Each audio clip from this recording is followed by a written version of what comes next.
¿Por qué? Porque queremos ganarle tiempo a la vida en muchos aspectos. Yo creo que yo he sido así siempre. O sea, a veces no dejar tanto así como que las cosas pasen, sino siempre buscarlas y agarrarlas y traerlas para acá. Poquití. Porque no sabemos hasta dónde llegamos. Hola, mi nombre es Manuel González Maestra. El invitado de este episodio es el artista Marcelino Juárez. Nuestra conversación se basó en el arte que está creando el propio Marcelino, entre ellos su proyecto Íconos de mi ciudad, donde ilustra una parte importante de la idea de Valencia. Quiero recordar que este podcast es parte de mi interés por el desarrollo del conocimiento humano, con la intención de participar activamente en mi ciudad, mi país y mi región, creando un espacio para compartir ideas y ser un vehículo para la comprensión. Si te gusta la idea del podcast y quieres que hagamos más conversaciones como esta, déjanos tu like, suscríbete y envíaselo a un amigo. Puedes verlo en YouTube, donde te invito a que dejes tu opinión a través de los comentarios. Puedes escucharlo en Spotify, Google Podcast o Apple Podcast, en donde puedes dejar un review de hasta 5 estrellas. Por último, en la descripción tienes el enlace a nuestro grupo de Telegram, donde activamente conversamos como comunidad. Gracias por tu participación en la cultura. Quería preguntarte, tú obviamente estás involucrado en muchas cosas, ¿no? Sí, Pero demasiado. una de las que más emblemática es y que hoy en día la gente valora bastante, y yo mismo te conocí por ese mismo trabajo, es los iconos de la ciudad, ¿no? Por así decirlo. Los dibujos, las ilustraciones. Uh-huh. Sí, las ilustraciones que, bueno, todo partió desde el hecho de querer dar un mensaje de cotidianidad. O sea, como que manejar lo cotidiano a la gente.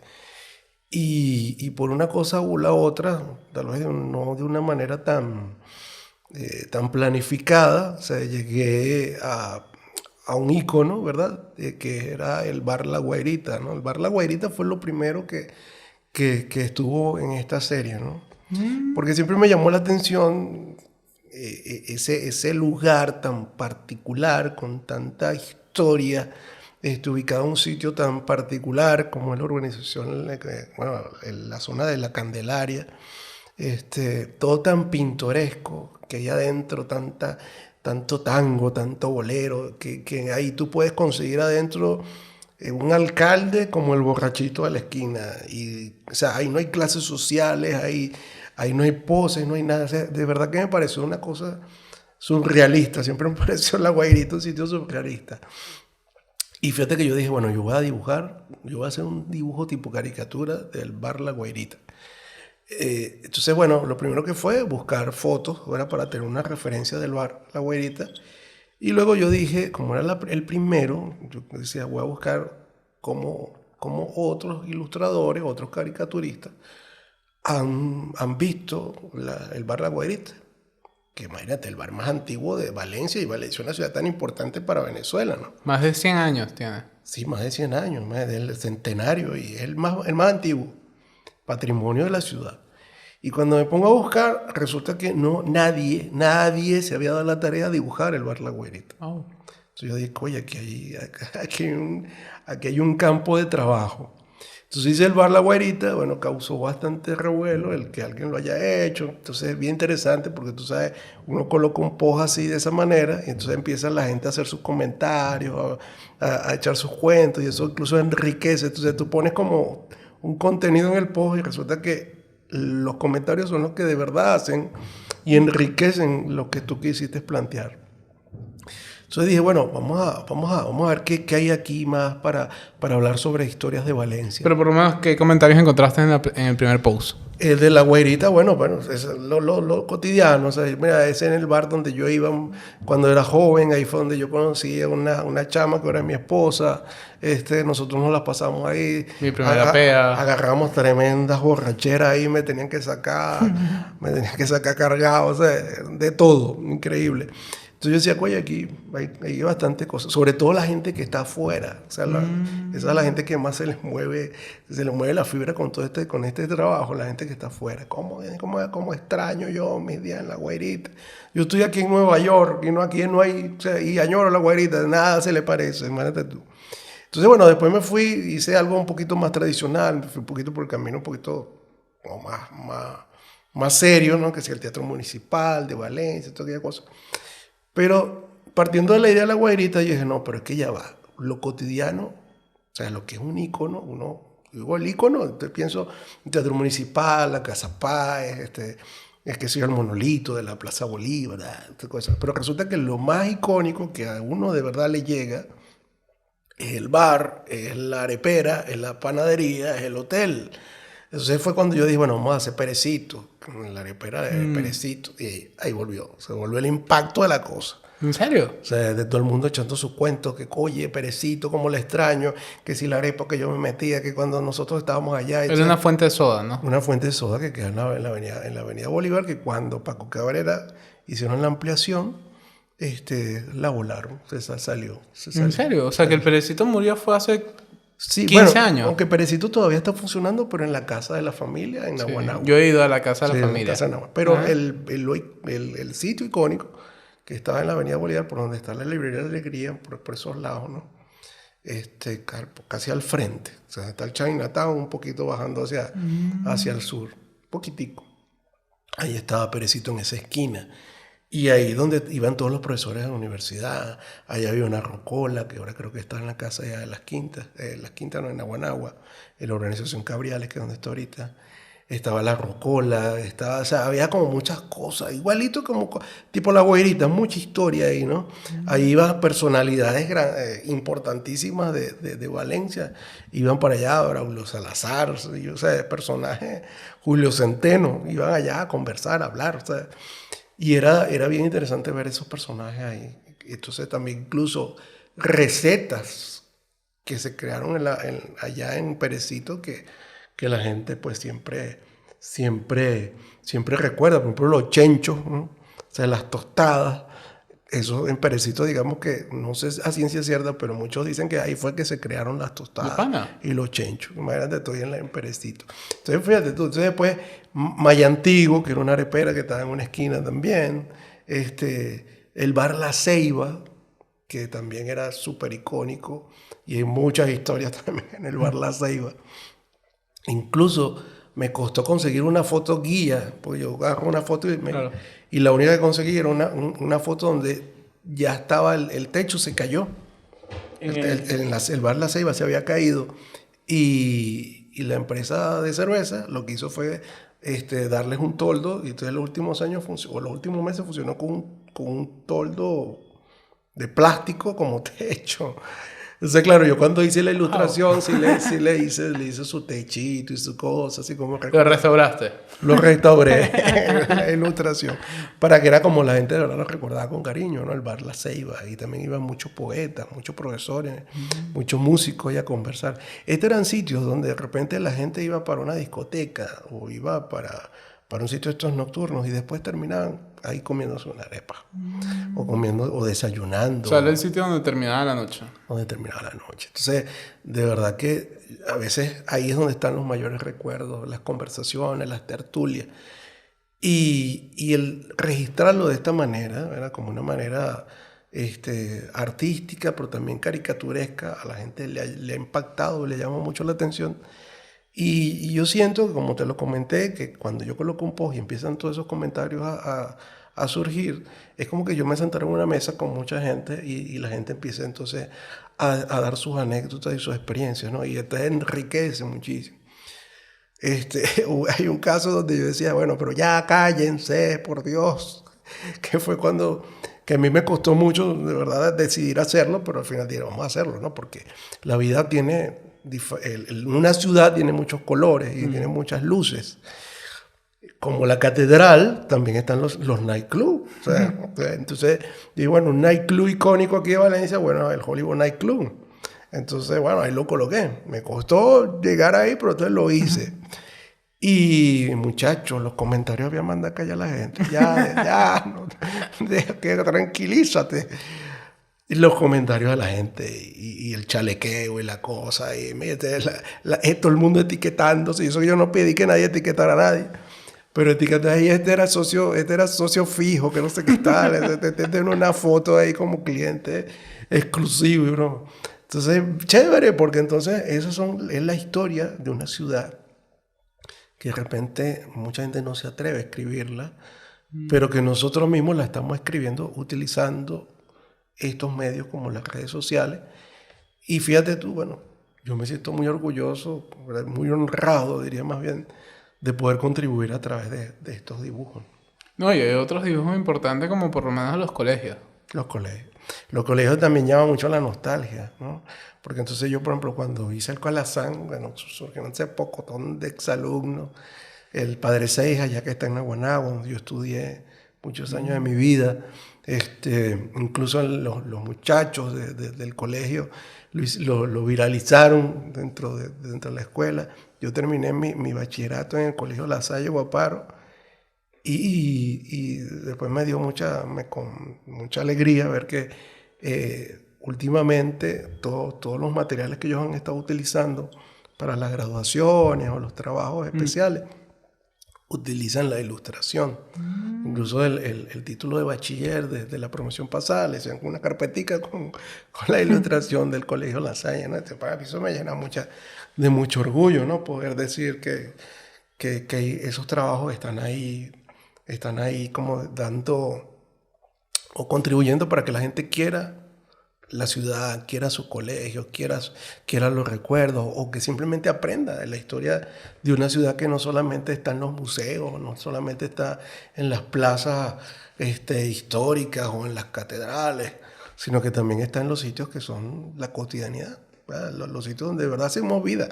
Bueno, y capaz el que creo que se hizo más viral fue el de la iguana. La iguana, ¿por qué? ¿Qué pasa con la iguana? La iguana es el autobús de la universidad verde de la Universidad de Carabobo. ¿Qué pasa con la iguana? Fíjate tú, que eso no es un autobús común y corriente. Es un autobús donde mucha gente le debe la carrera universitaria. Y ya por ahí ya hay un gran peso. Y en los comentarios, cuando yo la hice, estaba ahí. Incluso yo llegué a entender, o sea, la importancia de eso leyendo los comentarios. O sea, yo sabía que era importante, pero la magnitud de lo que eso representaba, yo me di cuenta después leyendo los comentarios. De gente que me decía, mira, yo vivo en Bejuma, y yo actualmente soy ingeniero, soy médico, y yo me gradué porque yo no tenía cómo llegar a la universidad.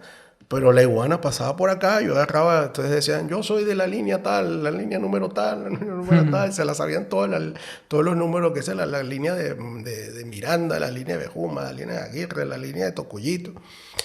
Y gracias a la iguana yo podía llegar a la universidad, y gracias a la iguana yo pude hacer mi carrera universitaria. Entonces fíjate tú, qué cosa tan bonita e interesante, que verdad, que esa imagen de un vehículo, ¿verdad?, de un autobús, sea tan importante para tanta gente, ¿no? O sea, trasciende el hecho de que sea simplemente un autobús. ¿Y por qué crees que la nostalgia es tan importante? Porque yo creo que es lo que nos hace recordar de dónde venimos, ¿verdad? A veces como que se nos olvida un poco y dejamos entonces atrás esos orígenes que al final tenemos que tenerlos muy presentes. ¿Y por qué los tenemos que tener muy presentes? Porque nosotros no podemos descuidar esos puntos de partida, ¿no? Por ejemplo, Valencia, una ciudad como Valencia, es una ciudad que nosotros tenemos que darle el cariño, que nosotros tenemos que darle el apoyo. A veces no dejárselo solamente a las autoridades políticas, como se quiera ver, sino que cada quien, ¿sabes?, tiene que quererla, y yo digo que desde su trincherita tiene que dar su aporte, ¿no? ¿Y cómo dar su aporte? Dice, bueno, pero ¿cómo lo doy yo? Mire, con el hecho simplemente que usted llegue y no bote la lata o bote el papelito en la calle, ya eso es algo importante que uno puede hacer. Que si paseas al perrito y el perrito hace su caca, bueno, que tú recojas eso, ¿verdad?, y lo metas en una bolsita. O sea, yo creo que esas cosas tan sencillitas hacen que marquen la diferencia de una ciudad, y no esperes que te resuelvan el rollo, sino que tú contribuyes de alguna manera a que eso suceda, ¿no? Pero ¿cómo quieres tú algo si no lo conoces? ¿Cómo quieres tú algo que de verdad tú no aprecies como tu punto de partida, como tu origen? Entonces, digamos que esa identidad es lo que hemos querido, o lo que yo también he querido mover aquí, ¿no? Y eso tiene que ver directamente con la nostalgia. Fíjate tú, cuando tú un maracucho le hablas de la Chinita o le hablas del puente sobre el lago, el maracucho se va en llanto.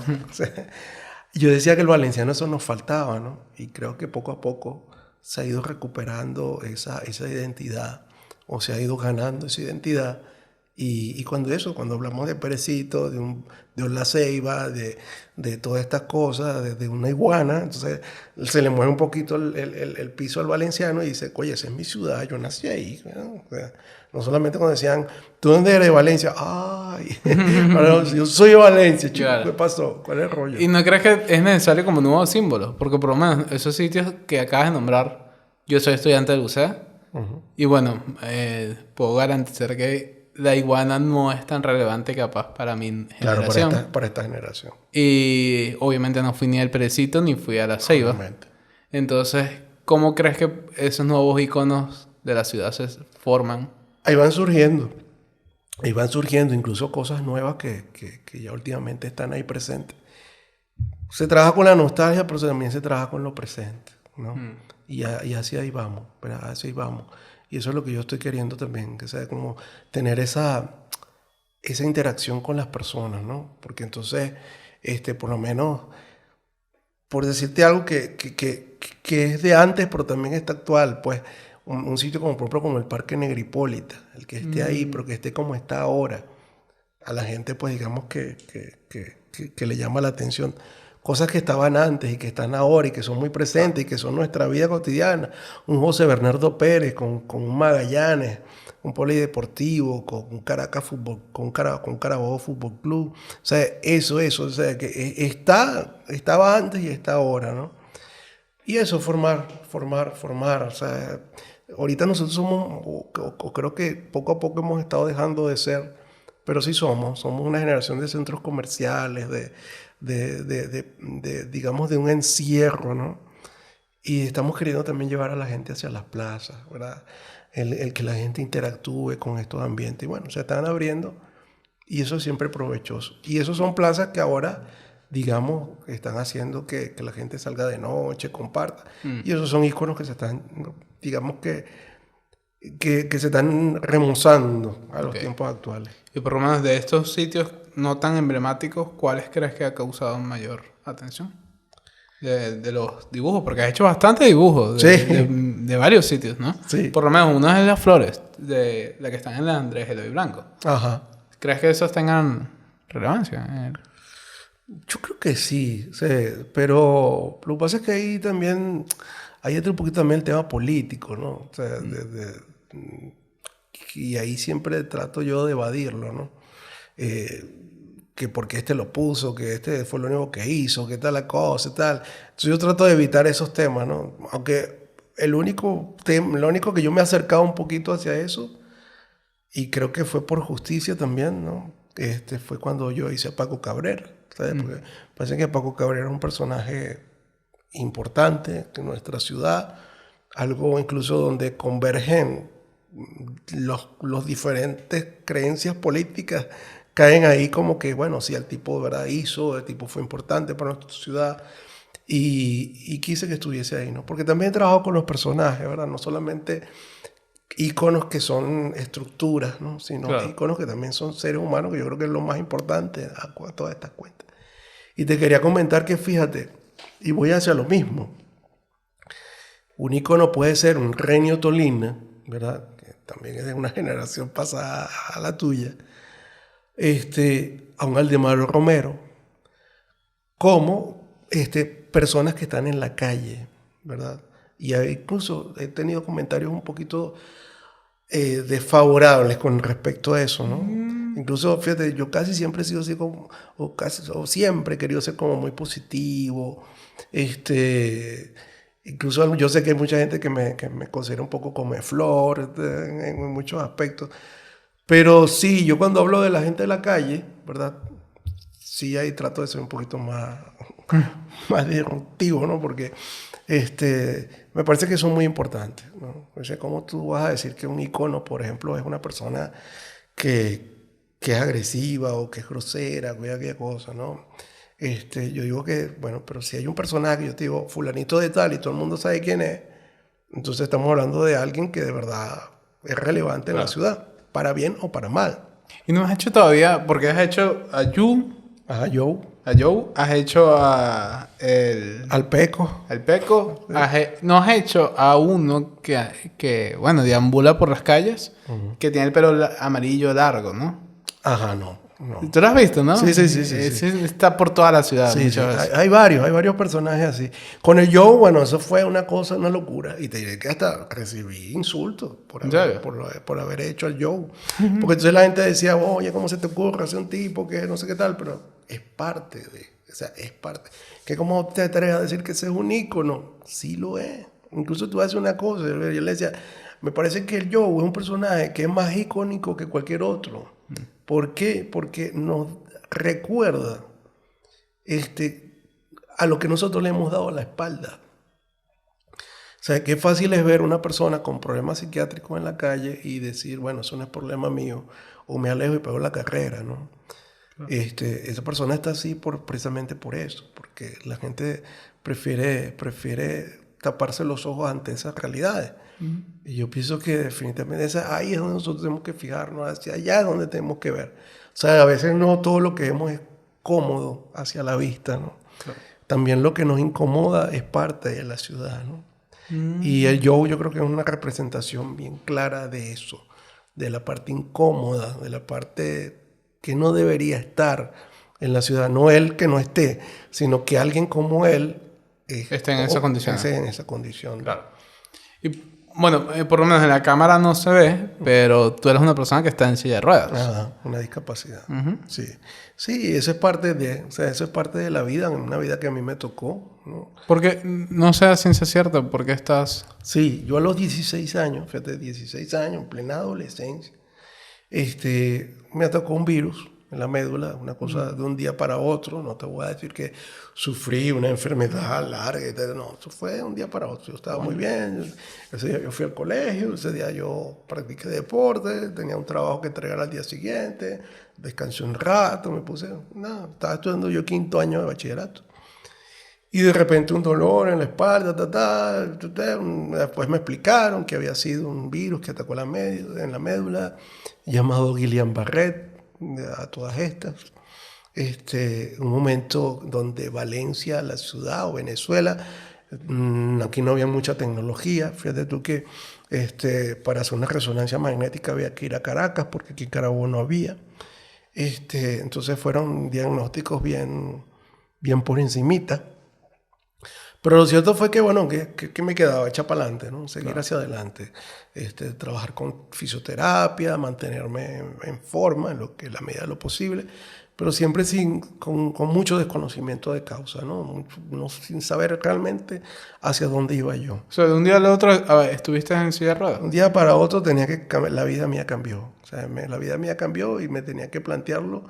Después me di cuenta, porque no fue tampoco inmediato, darme cuenta de decir, bueno, aquí yo tengo 2 caminos, ¿no?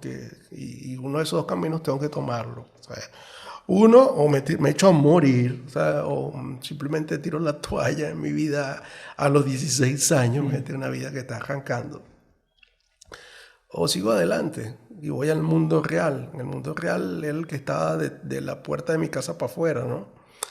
Y yo decidí eso, o sea, terminar mi bachillerato, entrar a la universidad, buscar la manera de poder manejar un carrito, y bueno, sí, tuvo un chevetico y lo adaptamos y bueno, yo creo que yo conseguí el chevetico, lo adaptamos y a las 2 semanas estaba yo por el páramo de Mérida. Por ahí haciendo eso. ¿Cómo funciona tu carro? Porque de paso tú manejas todo, tú eres bastante independiente, ¿no? Sí. Bueno, no, un aparato. Lo que pasa es que aquí en Venezuela, digamos, no es tan común. Hay otros países que sí lo es. Un aparato que hace que todo lo que yo haga en mi carrito sea manual. O sea, no utilizo los pies. Freno, acelero, carro automático. Freno y acelero todo con la mano, ¿no? Se cortó. Sí, bueno, que mi carrito se maneja totalmente manual. Un aparato con el cual acelero y freno, ¿no? Y nada, incluso yo busqué la manera de que yo desarmo mi silla, o sea, yo solo, y yo meto mi silla. O sea, realmente... ¿Y qué haces cuando tienes compañeros en el carro? Porque Yo me di cuenta, o sea, queda un solo puesto libre. Sí. No, porque pasa que, claro, no, hay una manera de yo coloco la silla en la parte de atrás, ¿verdad? En la maleta. No, bueno, sí, la maleta también se puede, pero claro, eso ya tendría yo necesitar ayuda, Claro. obviamente. Pero también la puedo colocar en el puesto de atrás, ¿verdad? Ok. La paso por detrás, entonces tengo ya el puesto de adelante libre. Muy importante, ¿no? Si vas a sacar a pasear a una muchacha, no vas a tirar para atrás. Tengo que tener ese puesto libre. Claro. Entonces, bueno, pongo la silla atrás, entonces sí, hay diferentes maneras. Fíjate tú, para mí la silla es como cargar los lentes que tengo aquí. O sea, yo no, cuando yo me levanto en la mañana, yo no estoy pensando, mira, yo tengo una silla, ahí está la silla, me tengo que montar en la silla. Es parte de la vida, o sea, es parte de lo que simplemente un implemento que me hace, que me permite moverme. O sea, Ok. y mi vida se ha adaptado, o sea, más de la mitad de mi vida ha sido esto. ¿Qué crees que te hizo tener la fuerza para mantenerte en esa condición? Mi infancia, la crianza que tuve. O sea, fíjate, a mí me crió un sacerdote, pero no, cuando yo digo, o sea, cuando yo digo, a mí me crió un sacerdote, inmediatamente uno piensa o simplemente viene con las ideas de lo religioso y toda aquella cosa, ¿no? Simplemente digo un sacerdote porque, bueno, porque esa era la profesión que él tenía, ¿no? Pero poco tuvo que ver eso de que fuera sacerdote a esto que me refiero, ¿no?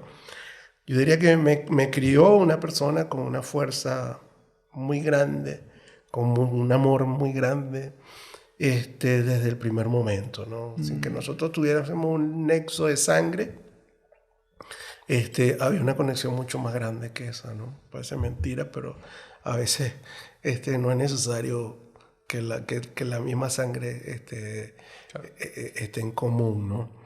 Y bueno, él me dio esa fortaleza desde siempre. Entonces, cuando yo me tuve que enfrentar a eso, digamos, no, yo no te puedo decir que tuve la madurez, porque eso sería como muy, no sé, muy ególatra decirlo, sino que tuve la visión y el apoyo de él, ¿verdad? Para poder seguir adelante y darme cuenta de eso, de que la vida tenía que continuar y la vida tenía que continuar con lo que yo tenía, ¿no? Y que no podía echarme a morir, porque la vida es cortica, la vida es un regalo que a uno le dan. Y tú tienes que aprovechar ese regalo que te lo da Dios o te lo da el destino o simplemente la suerte de haber llegado tú como el primer espermatozoide que llegó ahí. O sea, ya lo de la creencia es otra cosa, ¿no? La creencia en un Dios o tal, sino eso, algo que es hasta práctico, ¿no? Esta es la vida que yo tengo y esta es la vida que yo debo aprovechar. Con lo que tenga, pero con esto lo aprovecho y con esto voy a llegar hasta donde yo quiera y pueda llegar. Claro. Y por lo menos, ¿cuál crees que es el propósito De de mi la vida. vida? De la vida en general. Sí, fíjate tú, yo creo que, por lo menos como lo veo yo en mi caso, yo creo que a donde yo voy es a trascender. O sea, eso es lo que yo sueño, lo que yo quiero trascender, ¿no? Porque uno al final se muere, todos nos vamos a morir. Y bueno, nos van a recordar, nos van a llorar por un tiempito, pero después se van a olvidar de nosotros, ¿no? Pero si nosotros dejamos huellas, trascendemos de alguna manera, ¿no? Digamos que esta es una gran oportunidad que yo tengo actualmente, ¿no? Con estos dibujos, con esta manera de decirle al valenciano, el crear una historia, el despertar esa historia. De repente, después no se van a acordar que fui yo el que hizo eso, pero quedó eso, que es más importante que lo recuerden quién fue, sino que simplemente es la huellita que uno dejó, más allá del protagonismo y el nombre tuyo, sino que simplemente es algo que, digamos, una candelita que uno encendió y que quedó ahí, ¿no? O sea, eso es lo que yo quiero, o sea, trascender, dejar una huella que de verdad sea importante. Hacia allá voy yo. ¿Y crees que ahí está la felicidad? Bueno, la felicidad está en muchas cosas, ¿no? La felicidad está en muchas cosas. La felicidad está en el amor, en la plenitud, ¿verdad? Pero también el sentirse útil te da una gran fuerza, ¿no? El poder sentirte útil, el sentir que estás dando algo. En mi caso, yo creo que ha sido muy esencial, ¿no? El hecho de sentir que a pesar de cualquier obstáculo, uno está contribuyendo en algo, ¿no? Que uno está manteniendo un hogar, que uno, caramba, está aportando a la sociedad, ¿verdad? Y sí, hay una parte de orgullo, ¿no? El decir, mira, yo estoy así, yo voy para adelante. Aunque te voy a decir una cosa, te voy a confesar algo. Cuando empezó todo esto de los iconos de la ciudad y los dibujos, ¿no? Que yo empecé a dibujar, a colocar en las redes mías, ¿verdad? Pero que entonces la gente empezó a agarrar, a copiar, a llevarse, ¿verdad? Se empezaron a hacer otra gente que nunca supe quién fue, a hacer videitos, ¿no? Y después se hizo todo eso viral, pero de una manera increíble, con estos dibujos. Y nadie sabía quién era la persona que lo estaba haciendo. Pero todo el mundo lo estaba compartiendo. O sea, había un anonimato, nadie sabía que era yo. Y eso a mí me encantaba. ¿Por qué me encantaba? Porque yo soy una persona que detesto las etiquetas. El que dijeran, el chamo que dibuja y tiene el discapacitado que dibuja, por decirlo de una manera, ¿no? Eso yo lo detesto. O sea, simplemente un ilustrador, un dibujante, o sea, más nada, listo, con eso basta. Y el hecho de que alguien dijera, mira, hay alguien que está haciendo dibujos, o sea, nadie sabía que era una persona que está en silla, que X y lo demás. Y después lo descubrieron y X, pues, o sea, es una cosa que no importa, pues, o no nadie le ha dado importancia, pues simplemente es el trabajo que uno está realizando como ilustrador, como dibujante, como alguien que está contribuyendo un poquito a enriquecer la parte de la historia de nuestra ciudad, redescubrir esto. Pero el hecho ese del anonimato a mí me gustó mucho, ¿no? Claro, ahora es bonito que uno lo paren en la calle. Mira, tú eres, o sea, sí soy. Que te reconozcan por el trabajo, ¿no? Y además que es un excelente trabajo. Gracias, yo en verdad considero, a mí me gustan mucho los colores que usas. Gracias. El estilo en general es bastante... O sea, por lo menos muchas veces roza como un poquito el surrealismo, inclusive. Sí, dentro sí. de lo mismo de la caricatura. Sí, porque exagerar un poco los colores, ¿verdad?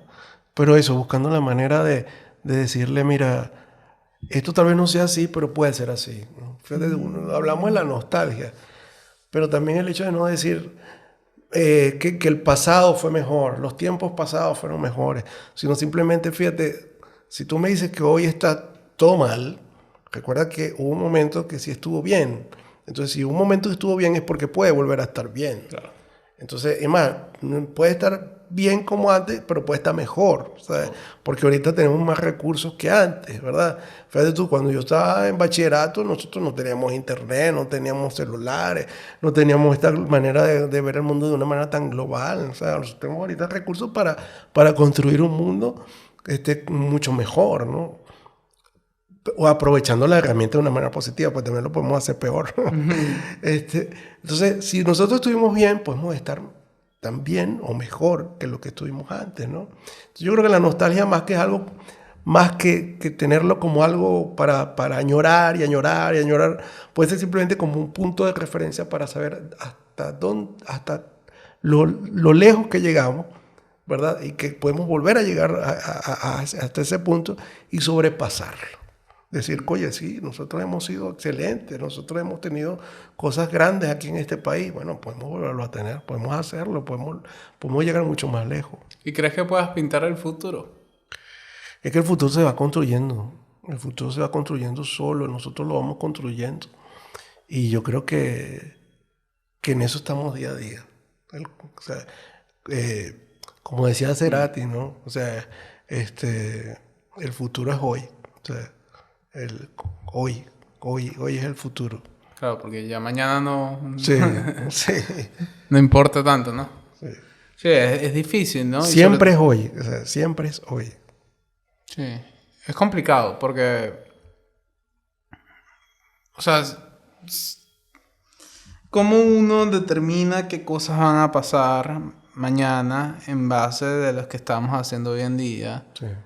Y parte termina siendo como tu dedicación al trabajo que quieres realizar, ¿no? Entonces, es complejo porque implica que tú tienes que dejar de hacer cosas que son como un reward inmediato para pensar en el futuro, y implica que tienes que tener dedicación, trabajo. Sí. Y bueno, mucha gente no está dispuesta a ese conflicto o lucha continuamente. Sí, también hay gente que se la pasa planificando y termina así. Lennon decía eso, que es la vida. La vida es lo que se te pasa haciendo planes, ¿no? Y tampoco podemos hacer eso. O sea, tenemos que, más que planificar, es actuar. Ok. Pero tampoco podemos hacerlo todo a lo loco. Tampoco vamos a estar improvisando todo el tiempo. Pero una vez también leí un libro que era, me acuerdo que era un libro así. Y leí la primera página, después no seguí leyendo más nada. Porque ya con esto que me dijiste ya no tengo más que leer, ¿no? Que decía, un proyecto no es nada hasta que lo ejecutas. O sea, tú puedes tener el proyecto más grande, o sea, digamos, los planos más increíbles, todo lo que tú quieras, pero si no lo ejecutaste, simplemente es un papel y ya está, no es nada, absolutamente nada. O sea, es la acción, es el actuar. Planificas, pero ok, planificaste, pero no te la pases toda la vida planificando. No pienses tanto en lo que viene, en lo que voy a hacer posteriormente. Piensa en el momento que tienes, que es lo único que uno tiene al final, sin estar tanto en cliché. Pero es que es así. Y la vida definitivamente es corta. Y tú no sé si para mañana tú vas a estar aquí. ¿Y cómo hacer? Porque eso es complejo. O sea, a veces hacer es complejo. Sí, pero a veces ahí sí, es simplemente aprovechar las oportunidades, actuar. Incluso fíjate, tú no sabes en qué momento la vida te está cambiando. Incluso cuando el momento ese, o sea, los momentos esos, antes y después, ni siquiera tú lo percibes. O sea, cuando llegó el momento que te marcó y te dividió la vida, tú lo percibes, pero muchos años después. Fíjate tú, por ejemplo, esto de los iconos de la ciudad y los dibujos, lo que me ha pasado a mí. Yo no sabía cuando dice La Guairita que esto iba a ser tan importante. O sea, yo venía haciendo muchos dibujos y muchas ilustraciones y de diferentes cosas. Yo cuando hice La Guairita dije, bueno, un dibujo chévere, más, otro dibujo más, otra cosa más de las cosas que yo estaba haciendo. No sabía que yo iba a llegar a esta repercusión tan grande, ¿verdad? O sea, no pensaba que yo iba a cambiar mi vida al estar haciendo eso. Y sucedió, y después, pero me di cuenta de eso mucho después. Y así ha sido la vida así de todos nosotros. O sea, no sabemos como que voy a hacer esto y esto me va a cambiar la vida. O sea, no sé si a alguna persona le haya pasado eso, pero por lo general no es así. O sea, los cambios vienen y tú ni te das cuenta. Pero ¿cómo se consigue eso? Haciendo las cosas. No es por estar citando tanta gente, pues ya estoy fastidioso citando, ¿no? Claro. Pero Picasso decía que las musas o la inspiración te tiene que agarrar trabajando. Que las musas te agarren trabajando para que entonces esa musa de verdad se materialice. Esa inspiración se materialice en algo concreto.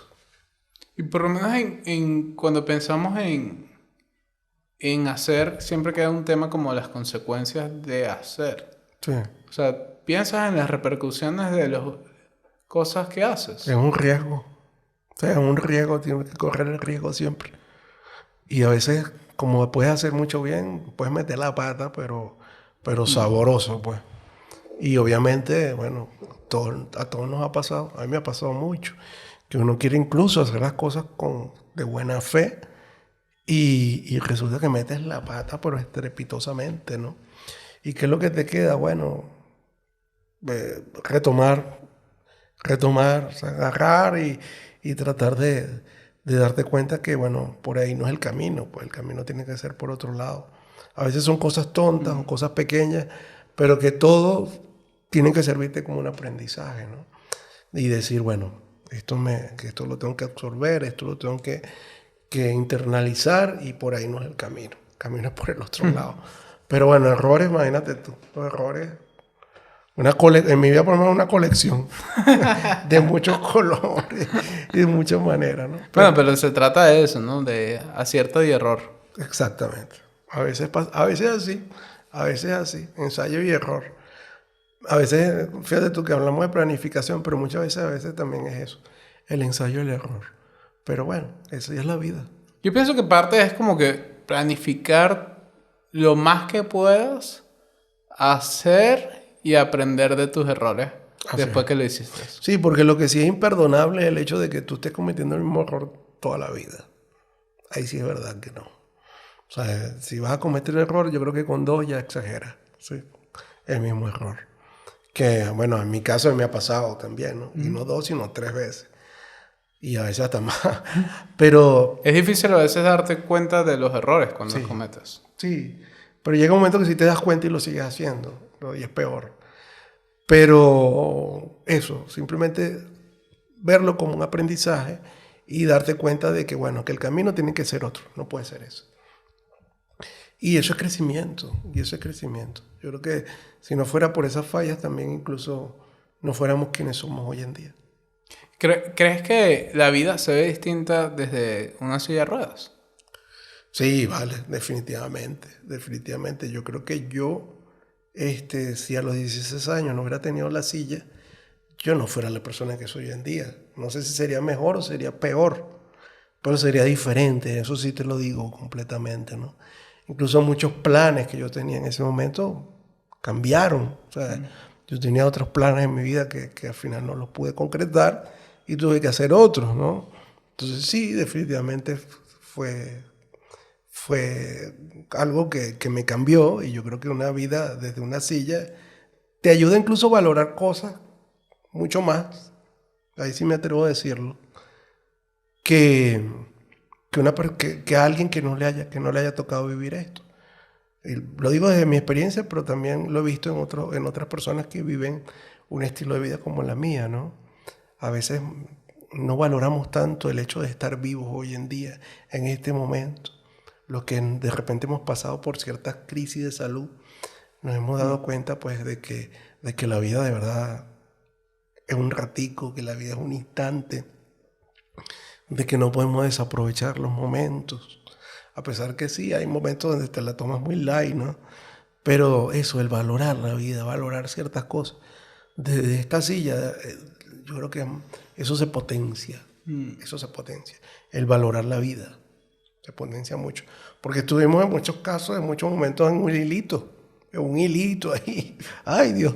Entonces, se valora el estar aquí y el seguir adelante. Y por lo menos yo pienso que también te obliga a ser un poco más calmado. A veces sí, a veces no. Ok, ¿cómo es eso? Yo creo que a veces más bien no. Más que calmado, más bien no. ¿Por qué? Porque queremos ganarle tiempo a la vida en muchos aspectos. Yo creo que yo he sido así siempre. O sea, a veces no dejar tanto así como que las cosas pasen, sino siempre buscarlas y agarrarlas y traerlas para acá. Pukiti. Porque no sabemos hasta dónde llegamos. Y como te digo, cuando tú estás cerca así, que estás en un hilito, te das cuenta de lo frágil que somos, ¿no? A veces la gente como que se le olvida. Sobre todo esa gente que llega como muy a altos estatus. Como que se le olvida lo frágil que somos nosotros. Bueno, el COVID, yo creo que mucha gente se lo recordó, ¿no? Que tú puedes tener mucho dinero, puedes tener una posición muy alta, con mucha jerarquía, pero te podía atacar como podía atacar al mendigo. De repente el mendigo tenía más defensa que tú, el millonario o el tipo con tal cargo, pues no aguantaba y tenía que pasar al otro plano, ¿verdad? No lo recordó, a mucha gente no recordó lo frágil que somos, ¿no? Yo soy de un grupo de personas que eso lo tenemos muy claro, ¿no? De la fragilidad nuestra, y que por eso es que a veces no podemos estar así tan tranquilos, ¿no? Sino que simplemente atrapar las cosas y traerlas y decir, no, hay que vivir el día al día. Claro, a veces estás en tu cama, no te quieres ni parar y decir, este día me lo tomo light y ya está, este día no hace nada. Pero por lo general siempre eso, buscar siempre estar actuando, estar moviendo. No, y bueno, tú también haces otras cosas, también eres músico, ¿no? Sí, soy músico, y bueno, con la música yo creo que es una energía muy grande, ¿no? Sí. Yo creo que la música es lo que de verdad nos mueve a todos, ¿no? Es un lenguaje universal. Yo como músico he vivido mucha magia, ¿no? Fíjate tú, por ejemplo, y con el tema de la silla. Yo he tenido la oportunidad de, por ejemplo, aquí en la ciudad, y bueno, incluso en Caracas, Barquisimeto, he estado en varias ciudades del país, tocando con una banda de rock, por decirte, y montado en tarimas y en escenarios, como por ejemplo en discotecas, donde la gente, bueno, va a una rumba, va a rumbear, y de repente tú estás en la rumba y bueno, viene el grupo de rock que va a tocar hoy, qué sé yo, X cosas, Y de repente resulta que el que está adelante, pues ni siquiera es que yo toco atrás, ni escondidito, sino el que está adelante, el que va a cantar, el que toca el piano y la cosa, es un chamo que está en una silla de ruedas. Y de repente la gente a lo mejor, oye, ¿qué es esto? ¿Qué pasó aquí? Pero de repente, ¡pac!, la silla desaparece, ¿no? Y simplemente es un tipo que está tocando y está cantando. Claro. La silla desaparece. Y eso es parte de la magia, eso lo hace la música, ¿no? El hecho cuando te escuchan tocando, cantando, y entonces la gente se lo disfruta, se lo goza, ¿no?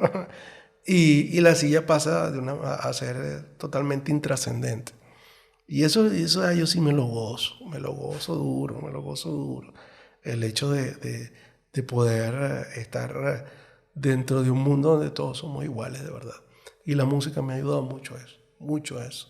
O sea, yo he podido estar tanto en un teatro municipal, como he podido estar montado en un camión tocando, o qué sé yo, en un escenario de un evento así bien importante, o en un restaurante, un local, y cada una de esas cosas, de esos momentos, ha sido una experiencia bien particulares y bien bonitas, ¿verdad? Y eso yo creo que la música es lo que me lo ha regalado.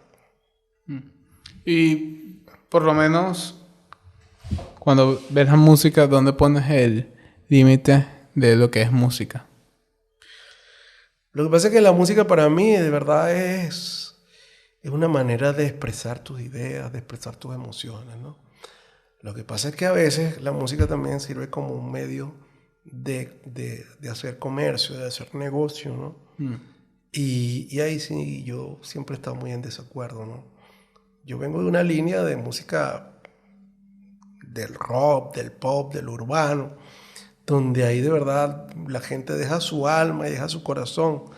Yo viví los años 80 aquí en Venezuela, donde había gente como un Giordano, como un Ilan Chester, como un Nevio Di Marzo con su Adrenalina Caribe, que ahí daban todo su talento y en esas letras expresaban ideas, sueños, despechos, amores, o sea, de ver sentimientos, o sea, tú vuelcas tu talento y vuelcas tus historias en tus canciones y es algo que se siente, ¿no? No simplemente de prefabricar algo, ¿no? Para vender, ¿verdad? Y que hagas como un paquete, como un producto que es un paquete donde hay una imagen visual, una imagen que incluso te lleve a lo más básico, ¿verdad? Como un aspecto sexual, para que todo el mundo ahí, ¿verdad?, se sienta en sintonía y llame mucho la atención, ¿verdad? Unas mujeres ahí todas pomposas, bailando, enseñando todo, y que entonces las letras vayan hacia algo, pues, digamos, que definitivamente, qué sé yo, ¿para qué voy a ser tan elegante? Para que sea algo tan reggaetonero, pues, ¿verdad? Y que definitivamente, bueno, no. ¿Por qué piensas que el reggaetón no es... ¿Piensas que el reggaetón es música, primero que todo? Sí lo es, chicos. Lo que pasa es que el problema es porque eso tiene ritmo y sí tiene su característica, para que no vamos a caer mentira. El hecho es que la han utilizado, ¿verdad?, para hacer algo fácil, o sea, para llevar algo fácil a través de una idea, ¿verdad?, donde todos pueden caer, ¿verdad?, que es llegar a lo vulgar, ¿verdad?, a lo tosco, y que a través de esa cosa que, digamos, crea un escándalo, pues llamar la atención y que la gente se acerque para hablar bien o hablar mal, pero que la gente entonces va a estar ahí hablando de eso, ¿verdad? Que tú saques un tipo ahí con dos mujeres, como unas perras y tal, ¿verdad? Que fueron no digo perras, pues animalitos, claro, así, agarrados de unas cadenas, pues obviamente eso va a crear un conflicto en la sociedad y todo el mundo va a hablar de eso, ¿no? Entonces eso, jugar al escándalo, ¿verdad?, a través de un estilo musical, yo creo que incluso le ha hecho mucho daño. Y por lo menos un caso más particular y más preciso es Bad Bunny. Sí, bueno, como él y otros más, ¿no? Yo creo O sea, Bad Bunny, ¿crees que cae ahí? Bueno, él es uno de los protagonistas de toda esta locura, o sea, no sé si puedo decírtelo, ¿no?, de toda esta porquería que le ha hecho tanto daño a esta sociedad. Y te lo digo que sí, definitivamente le ha hecho tanto daño, porque entonces cuando tú ves una niña de 6 años de edad, por ejemplo, ¿verdad? Perreando, ¿verdad? Y cantando esas letras, ¿verdad? Que la niña no tiene ni idea de lo que está diciendo, pero lo está diciendo. Bueno, tú estás creando un precedente en una generación. Y una generación donde ya nosotros estamos viendo los frutos, ¿verdad? Y eso es parte de... O sea, parte de una cosa que incluso muchos medios lo promueven y que ya está haciendo mucho daño, porque eso te trasciende más, porque si tú no valoras tu cuerpo, si tú ves a la mujer como simplemente un coroto, hay un perol para causar placer, y la mujer se ve a sí misma como un perol para dar placer, entonces, bueno, las consecuencias están ahí, a la vista, ¿no? O sea, no es incluso, fíjate tú, no es el hablar de la sexualidad siquiera, ¿verdad? Okay. Porque yo soy muy admirador de Joaquín Sabina. Y Joaquín Sabina es un poeta que dice unas barbaridades también, ¿verdad? Y con contenido sexual muy fuerte, ¿verdad? Okay. Pero en poesía, o sea, en poesía, con elegancia. Es un mensaje de sensualidad. Entonces, incluso no es la manera, no es ni siquiera lo que tú dices, sino cómo lo dices, cómo lo estructuras, ¿verdad?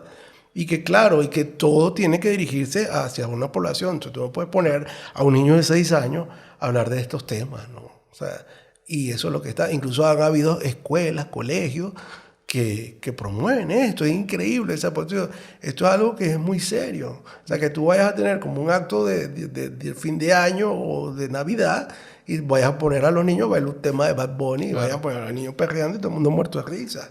O sea, no puede ser eso. O sea, es algo que nosotros no tenemos que tomarnos más en serio. Y después no quejarnos con las cosas locas y las barbaridades que pues vemos. Pero, ¿y no crees que la música es un reflejo de la sociedad? Sí, o sea, yo creo que lo que tú escuchas dice mucho de lo que eres tú. ¿Sí? Y yo creo que nosotros no para tú ver a qué sector... no digo social, sino sector de la manera de ser, tiene mucho que ver, porque hay mucha gente también bien ubicado económicamente que está metido en esa onda, no estoy hablando de clase social. Pero tú sabes dónde estás ubicado muchas veces por el estilo de música que ¿Tú crees? Sí, claro que sí. Coño, no sé, yo voy a ser honesto contigo, yo escucho mucho reggaetón. Sí, pero... Y pienso que hay buen reggaetón y pienso que hay mal reggaetón. Caemos en lo mismo entonces. Por eso que te digo, el reggaetón, si tú me preguntas, ¿mi reggaetón es música? Yo te digo que sí. Yo te voy a decir que el reggaetón como estilo musical es malo. Pero te digo que no. ¿Por qué? Eso es ritmo, eso es disfrutarlo. Que las letras, y hay artistas que tienen unas letras de reggaetón malas, horribles. Claro, pésimo. obvio. Igual que hay rockeros Exacto. con peor gusto. A eso me refiero yo. Pues a eso es que yo me refiero. Bueno, pero ¿no crees que encasillar un género por un grupo de gente, aunque sea mayoritario, no crees que es un poco etiquetarlos? Lamentablemente ellos se lo están ganando. Coño, pero por lo menos Bad Bunny yo sí creo que Bad Bunny es uno de los artistas. Yo pienso que de por sí, sinceramente, Bad Bunny es capaz el mejor artista, englobando todo lo que es artista, de Latinoamérica, de la historia de Latinoamérica. No, por Dios. De pana, incluso me atrevería a decir incluso mejor que Luis Miguel. O sea, mi orden es Bad Bunny, entendiendo que no es necesariamente mejor músico. Ok. El que más vende. Ni siquiera el que más vende, sino el mejor concepto, el mejor, creo yo. Y mira que soy fanático de muchos estilos de música. Podemos hablar de efectividad. Si hablamos de efectividad, te lo comparto. O sea, ahí sí te lo apruebo. O sea, porque sí, o sea, ¿por qué no? Porque uno va a negar a eso. Es un tipo que vende mucho, un tipo que es famoso, o sea, un tipo que tú llena estadios. O sea, pero eso no quiere decir que lo que le está haciendo esté bien de diferentes puntos de vista. O sea, como te digo, yo caigo en lo mismo. Claro, pero... En el mensaje que tú estás dirigiendo, el mensaje que tú llevas y hacia dónde vas. Pero no crees que... Ay, se cortó. No, otra vez. Oye, ya. No pasa nada. ¿No crees que... Déjame sentarme para que se escuche. Coño, es que este episodio ha estado un poquito trancado, sí. ¿No crees que es precisamente una visión parecida la que tuvieron los Beatles en los momentos donde surgieron? Habría que ver entonces dentro de unos años hay quien tiene la razón ahí. Claro, los Beatles fueron porque fueron un rompimiento cultural muy grande y muy fuerte, ¿no? En su momento, ¿no? Y como los Beatles, otros muchos más. A nivel de arte, ¿no?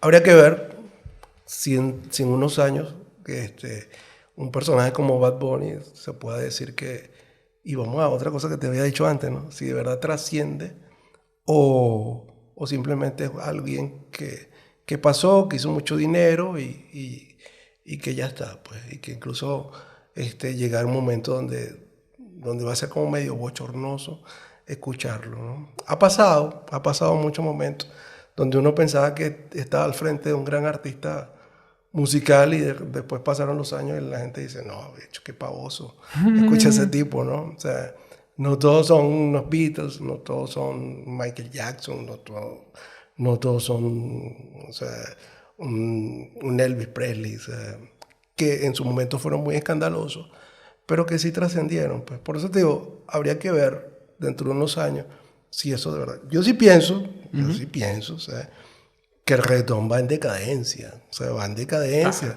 Eso sí es verdad. Sí. De hecho, el punto es que Bad Bunny ha logrado extrapolarse un poco dentro del mismo movimiento y involucrar ritmos que son más como incluso punk. Sí. O sea, llega a ritmos de punk. Sí, pero X, pues.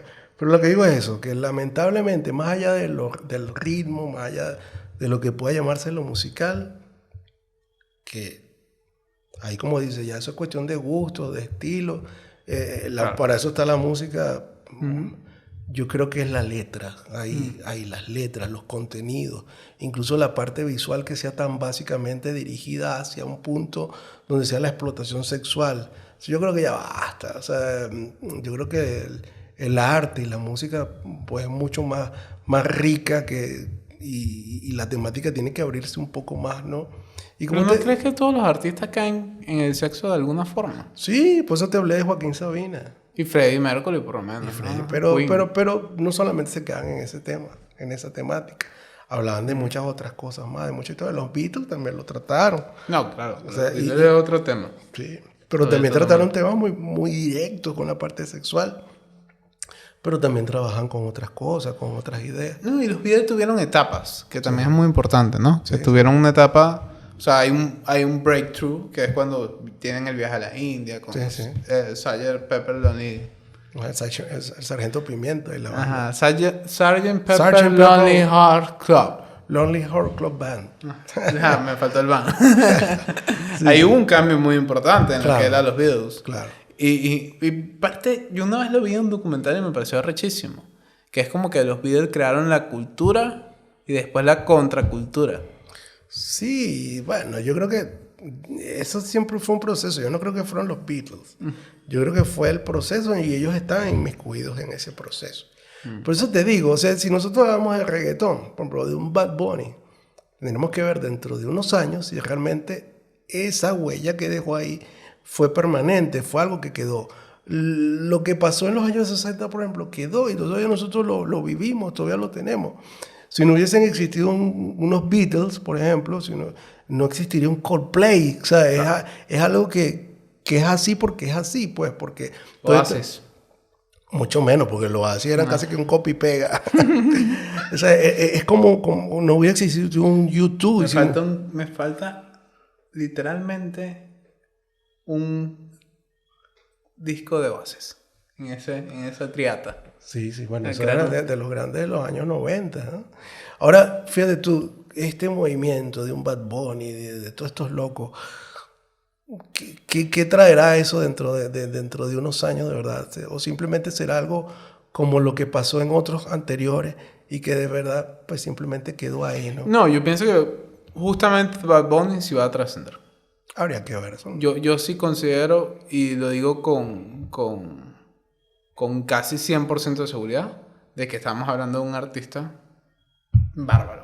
O sea, es un tipo que ha logrado cosas, no solo por vender, porque yo creo que solo por vender lo puede lograr otros tipos de artistas que incluso venden cantidades similares. Pues, por lo menos J Balvin. Pero yo no pongo a J Balvin para nada en ese mismo saco. Okay. Pero a Bad Bunny es un tipo que... Coño. Yo sí le tengo... Por más que no hay todas las canciones que me gusten, tal, todo eso. Sí considero que dentro de ese género es un bárbaro. Es un bárbaro. Y pienso que es un tipo que ¿sabes qué pasa? Que yo considero que es como que tú eres un artista y tú te acoplas al movimiento que está ocurriendo en tu entorno. O sea, es como este pana en Puerto Rico, con la edad que tiene, si tuvo la oportunidad de crecer en ese género, o sea, es más como un tema de haber crecido. Pero tú después ves las canciones de él y las que está sacando ahorita con más libertad y tiene referencias que sea Red Hot Chili Peppers. Okay. ¿Sabes? Canciones literalmente donde tú te das cuenta que es Red Hot Chili Peppers. Okay. Entonces, que ver. coño, cuando un artista logra crear esa función sin tener que salir de ese género que está, concuerdo contigo, tiene todos esos problemas y tal, pero siéndolo bastante, que sé que no es el caso, o sea, no es lo que estamos llevando en esta conversación, pero precisamente Bad Bunny logra, creo que dentro de ese género crear una diferencia importante. Bueno, por eso te digo, no es lo musical. Es el mensaje a través de las letras, donde yo de verdad que no comparto en lo absoluto. O sea, en lo absoluto. O sea, el reggaetón es algo que viene desde el general y toda esa gente que iba trabajando esto. Pero que ha decaído en encasillarse en un mensaje de sexualidad grotesca que definitivamente pues, yo no comparto, ¿no? Y no es por ser purista ni ser mojigato, porque como te digo, yo vengo del ambiente del rock y el ambiente del rock también se las trae, ¿no? Pero no se encasilla en eso. O sea, trabaja de una manera buscando lo poético, trabajando incluso un mensaje ya más variado. Y yo creo que el reggaetón, incluso por el mismo poder que ha tenido de difusión, yo creo que incluso pudo haberse aprovechado para más cosas de lo que ha hecho. Entonces tú te metes y ves un HTV y lo que hace ves... No se lo puedo decir, puro culo y teta, pues. Y, concho, yo, pero hay más. O sea, claro, hay más que eso en el mundo, pues. O sea, y la música es algo que es mucho más rico que esto. ¿Ves? Y no por ser purista, ni por ser nada, ni mojigato, como te digo. ¿Y qué crees que es lo que hace un buen... O sea, porque al final, por lo que entiendo, tú te refieres más a la letra, que termina siendo un poema, ¿no? Sí. O sea, ¿qué crees que hace un buen poema? O no solamente un poema, un mensaje simplemente. O simplemente decir algo que de verdad te nazca, de verdad que te nazca. Porque a veces mucho, y por eso es que yo estoy así como que me da fastidio eso, que mucho está como muy prefabricado. Porque si tú simplemente... Porque hay unos tipos que son uruguayos, que se llama el Cuarteto de Nos. Increíble, fanáticos. Me parecen increíbles los tipos. Fanáticos de Cuarteto. Y de repente el Cuarteto de Nos tiene letras también muy grotescas, incluso que me paré, fui al baño, hice esto en el baño, pero una cosa que tú sientes, que es el tipo que agarró un papel y empezó a escribir algo, que no es poético, pero algo que le pasó, algo que lo sintió, el tipo lo sacó de las entrañas y lo dijo. Y aparte que lo hizo con un talento muy grande, ¿no? Claro, Roberto Musso. O sea, Roberto es un monstruo. O sea, bueno, ese grupo es increíble. Fan. Increíble. A un tipo que se haya metido en un estudio, ¿verdad? Y entonces haya pensado, bueno, mira, tenemos que hacer algo para pegar y para vender discos. ¿Qué vamos a hacer? Vamos a hablar de culo, vamos a hablar de que yo hice que te las agarré, que te agarré y te puse así. Entonces, eso es lo que yo te digo, güey. O sea, cuando tú me quieres dar un producto prefabricado y no algo que simplemente nació de ti. Si hay un Bad Bunny que de verdad trabaje con algo, de verdad, que el tipo llegó, se despertó con un papel y de verdad dice, bueno, marihuana y como que dice la broma, ¿no? Y el tipo lo dijo de corazón y no fue porque alguien se pusieron en una mesa y dijeron, tenemos que escribir algo para vender discos, o sea, porque Roberto Musso no hace eso, simplemente... No, Roberto, no, bueno, pero Roberto es un tipo que tiene 60 años y hace 10 años es que pegó. También, ¿no? Se internacionalizó, porque el cuarteto en su país, muchos años, Sí. Sí, pasa que también se suavizaron un poco. Uruguay son 15 personas. Sí. Y 4 son ellos. Sí. Si Uruguay es un país muy chiquito. Y 11 están jugando ahorita en el mundial. Y Jorge Drexler. Sí, por eso es que también es fácil pegar en Uruguay. Es fácil, todo el mundo se conoce. Eso es muy pequeño. Entonces, bueno, por eso te digo, algo que te nace, ¿verdad? Que te sale, que te... Más que algo que de un grupo de gente que se pone y dice, bueno, vamos a hacer esto para pegar y para vender discos. A eso me refiero yo. O sea, y eso y ahí con eso vale todo. O sea, pero que ahora nazca de eso, no de un producto que tú me quieras vender. Porque si yo te hablo de reggaetón, pero también te puedo hablar de una Britney Spears, de todas esas cosas. Pop. De ese pop rosadito, así que empaquetado, que te querían vender algo que obviamente estaba totalmente prefabricado. Y que para mí yo ahora decía, bueno, esto es algo muy, muy de plástico, muy artificial. Incluso hay muchos artistas. Entiendo tu punto. Hay muchos artistas increíbles que han surgido de ese mundo. O sea, por ejemplo, tú das un ejemplo muy particular. Robbie Williams. O sea, Robbie Williams es un tipo monstruo musical, un cantante increíble. Y él viene de ese mundo de productos empaquetados, de banditas de estas que montaban y que estaban así como en los años 60. Ya se hacía con un grupo que se llamaban los Monkees, que fueron como una imitación de los Beatles, pero empaquetados, que agarraron unos muchachitos ahí, le dan sus canciones, muy hechos para vender. Por eso es a eso yo me refiero, ¿no? Porque como te digo, si es por estilo musical, cada quien escucha lo que lo identifica, la experiencia que lo identifica, y nadie puede decir que hay música buena o mala. O sea, yo creo que lo malo entra en eso, en lo que está hecho simplemente para vender. Lo que no tiene originalidad. Lo que no nace de verdad donde debe nacer. Y lo que nace es de la inspiración. Así sea lo que tú quieras decir. Que tú dices, mira, hoy me quiero rascar las bolas. O sea, porque yo sentí eso, pues. Ok, pero eso lo dijiste tú, pues te salió a ti decir. Bruno Mars, que es uno de los que tú dices que bueno, no digo que tú, pues, o sea, pero digo que pudiesen medio encajar en esa cultura pop. Tiene una canción muy buena. No, pero Bruno Mars es un monstruo. Sí. Es un tipazo. A mí me parece increíble. Tiene una canción que literalmente es de rascarse las bolas. Bueno, pero el tipo le provocó rascarse la bola y escribió una canción de rascarse. O sea, y nadie le dijo, tienes que escribir una canción sobre rascarse las bolas porque la tenemos que pegar. No, o sea, el tipo le salió, lo pensó y lo hizo. Y esa es la gran diferencia con mucha música de esa que tú ves por ahí, o sea, que se escucha por ahí, que está dirigida incluso a crear escándalo. O sea, el escándalo vende. Y mucho de eso del reggaetón y todas esas cosas va hacia allá. Entonces la gente, qué voluntad, mira que el tipo que puso, que le iba a agarrar a la tipa y le iba a voltear. Eso está hecho con toda la intención. O sea, eso no está hecho como que el tipo que, no, con toda la intención para crear que todo el mundo hable. O sea, habla bien, habla mal, pero hablen.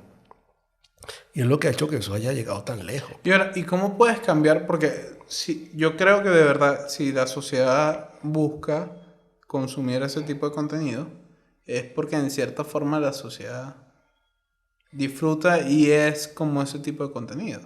Pero si no queremos que ese tipo de contenido esté, ¿cómo hacemos para que deje de estar? Lo que pasa es que es una invasión de cosas. Yo tenía un profesor que me decía a mí, para que a ti te tomen en cuenta, o las cosas que pegan, están en los extremos, no en la mitad. O sea, o lo muy bueno o lo muy malo es lo que realmente gusta. Y el que te lo repitan y te lo repitan y te lo repitan. Antes, cuando uno se la pasaba pegado en 3 canales de televisión que había en Venezuela había una producción de comerciales muy buena. Todavía creo que la hay, pero no estamos pegados tanto a estos canales. Y venían esos jingles y esas cosas, ¿no? Entonces te ponían una cancioncita todo el tiempo. Ahorita todavía la hay en la radio, sobre todo. Y te la ponen y tú dices, qué canción tan fea, qué fastidio, ¿no? Pero tú la escuchas. Y terminas cantándola. O sea, te empiezas a tararearla. Uy, no puede ser. Ya te tarareando esa cosa tan fea. Es porque te la están repitiendo, te la están metiendo entre ceja y ceja. Entonces caemos en eso. O sea, más allá del gusto, que te guste, que no te guste, que lo aprecies o no lo aprecies, es que te lo están tirando y te lo están dando tanto y te lo están poniendo tanto. Que eventualmente cuaja. Que igualmente vas a caer y caes, ¿no? Ahora, cuando ya estás ahí, entras en conciencia, darte cuenta que, oye, pana, esto no es lo mío, aquí no es donde yo quiero estar. Pero igualmente, si caemos, pues. Porque ¿qué crees tú que yo a veces no tarareo las canciones de Bad Bunny? Claro, ¿no? Claro. Estamos invadidos. Obvio, la publicidad. Pero bueno, quería preguntarte también, por último, ¿cómo te ves en 5 años? Y cómo ves a iconos de la ciudad en 5 años. Bueno, fíjate, yo estoy tratando de, como todo, una palabra medio cliché igualmente, de reinventar, ¿verdad? Fíjate, yo antes trabajaba mucho con esto, con los edificios, con las cosas, lo que hemos hablado. Ahora estoy trabajando mucho con los personajes, ¿no? Personajes de la historia, que ya te lo comenté también. Y ahora llevarlo un poquito más hacia otros temas, ¿no? Por ejemplo, llevarlo a lo que es el material POP. O sea, Las tazas, ¿no? tazas, franela, que eso esté ahí presente, ¿no? También un poco buscar la manera de ganar un poquito con todo esto que yo he hecho, ¿no? Hacerlo un poquito incluso como una entradita comercial, porque también es así, pues. Claro. Eso también tiene ese fin, ¿no? Pero también eso, que todo el mundo pueda ver... ¿La gente puede comprar tus obras? Sí, claro. Claro, o sea, como litografías, ¿no? O sea, o también trabajos particulares, ¿no? Pero fíjate tú, una de las cosas que ya yo también me he puesto entre ceja y ceja es tener a Valencia como una marca. O sea, porque yo decía, oye, fíjate, tú ves a la gente que se pone su franela en Nueva York, o París, o Madrid, o sea, chévere, ¿no? Y toda la gente con mucho orgullo. Pero yo, bueno, yo Valencia, ¿no? De repente incluso, yo decía que de repente años atrás uno veía la idea esa, la idea hasta como que es un chiste lo que tú me estás diciendo.